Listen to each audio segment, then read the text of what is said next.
Hi, I'm Rob Gay, and I am the Education Manager here at the Idaho Museum of Natural History, and we're here in the Idaho Virtualization Lab for this camp.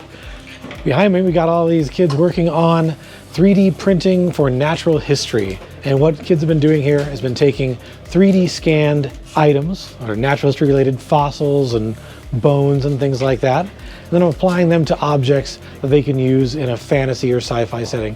For example, this sword here is all 3D printed and includes these bison skulls here on the handle that serve as a cross guard, kind of a fun fantasy weapon. These are useful skills not just for making a weird sword, but these are real world skills that kids can use for 3D printing, which is becoming a much larger part of our world in industry as well as for recreation.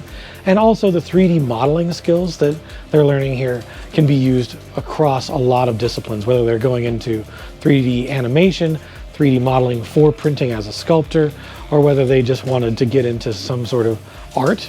Those are all useful. Engineering as well, because this is a STEM camp, right? We want to make sure we're including engineering.